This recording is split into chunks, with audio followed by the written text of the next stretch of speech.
Class, good evening from India. I'm putting this on YouTube because this is going to be a slightly longer lecture, but the rest of the lectures for the semester will be on via Yuja or Blackboard, as you can see as you go through the weeks.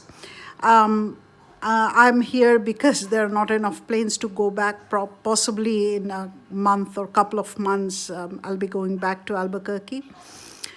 So about the course, I hope all of you could get in. There is your course homepage, which is just the front page.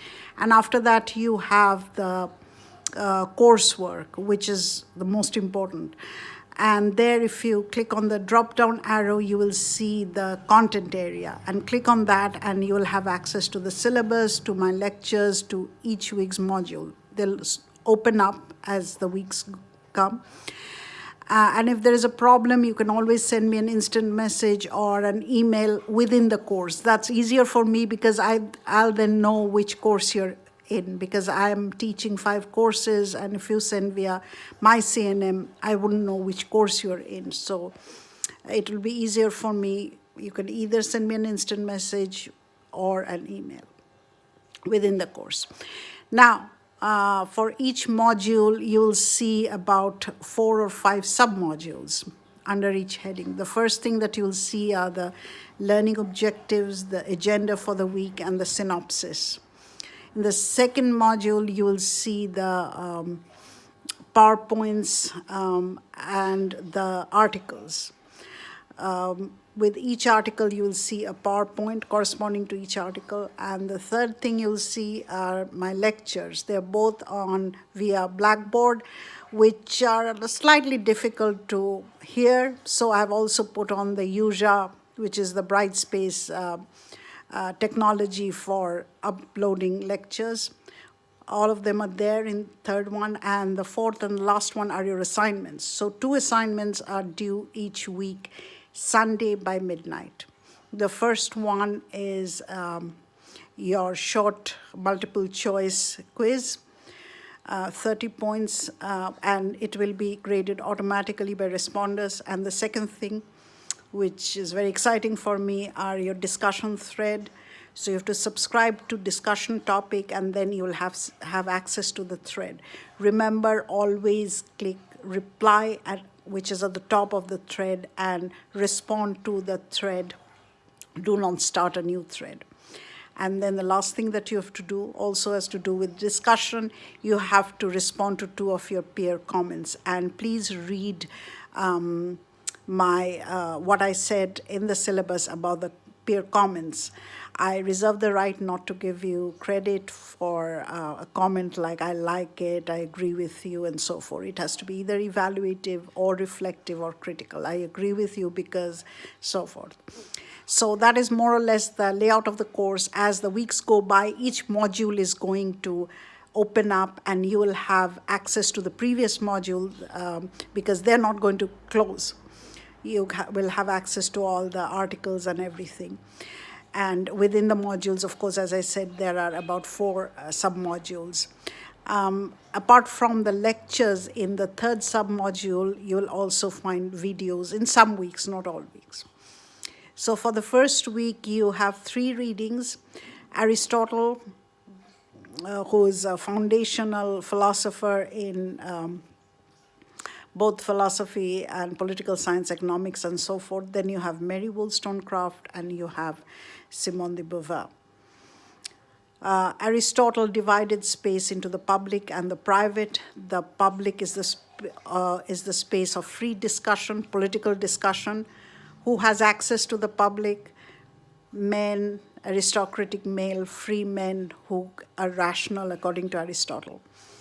The oikos, I find it very interesting. The word household in Greek is oikos, from which we get the word economics. And who lives in the oikos?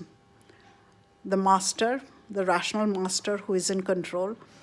Women, meaning Greek women, because for Aristotle, only Greek women are women. Others are just slaves. They don't qualify as women. And slaves and children.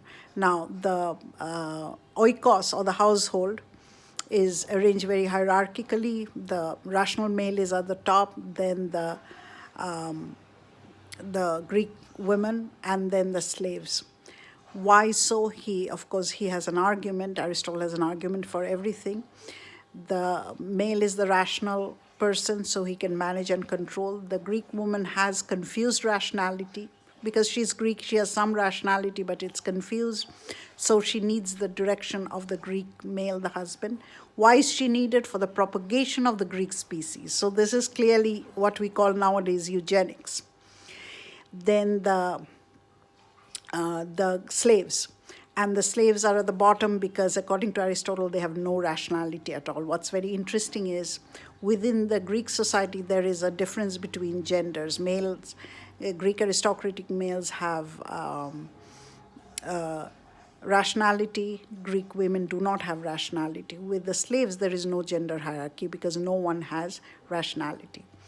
So according to Aristotle, anyone who's not Greek, a barbarian, is someone without rationality. Now Aristotle was asked, what about POWs, prisoners of war? They are not natural slaves. They are not naturally, biologically less. So how can you call them slaves? And Aristotle's answer, which has a fallacy, is that since they are defeated by the Greeks, they are also inferior to the Greeks, hence they have to be subordinate to the Greeks. So it's a circuitous answer. Now, Mary Wollstonecraft came much later, and she belongs to the tradition of liberal feminism. She also has a public-private distinction.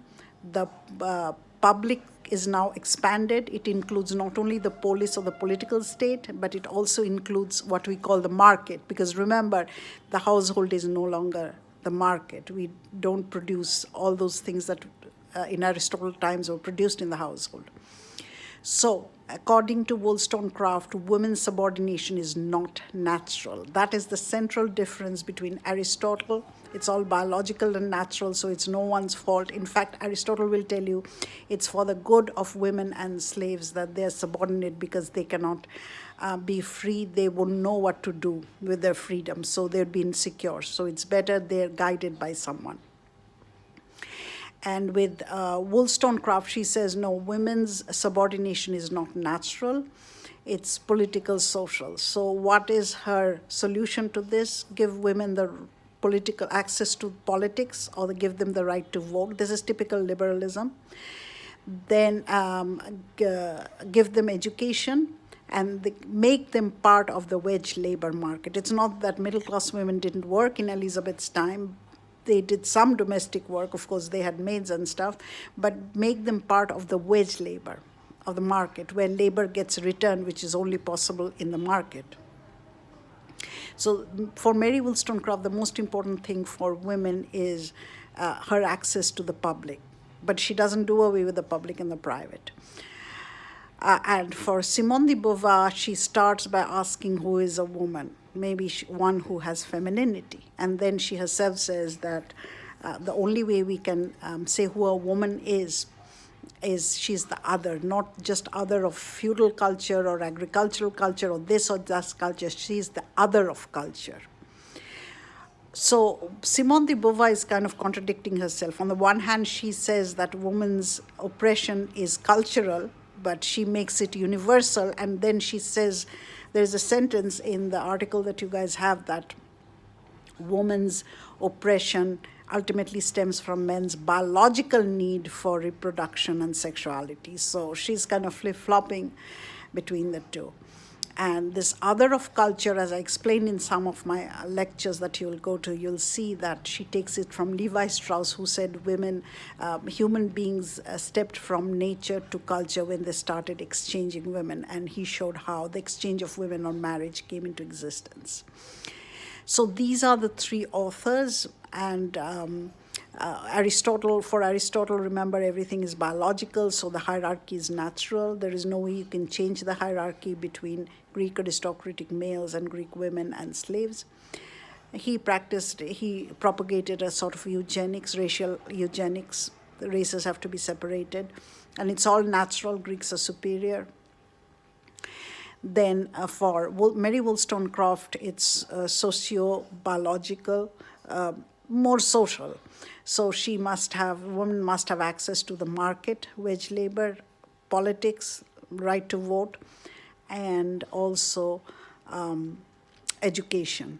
But there are some interesting things in Mary Wollstonecraft. First thing is she gives women very standard professions like teaching or nursing.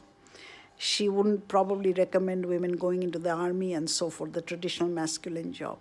And the other thing, which for me is very interesting, she somehow thinks that wage labor is going to emancipate women. Did it? Did capitalism really emancipate women when the market expanded and lots of women were part of the labor market? Did it really emancipate women as a class? And with Simone de Beauvoir, apart from everything she says, she makes a very interesting comment that women can never form a class in themselves. They are always, rather, they would be with men of their class or race, but they're never class for themselves. They're always class in themselves. So these are the three thinkers that you're going to study.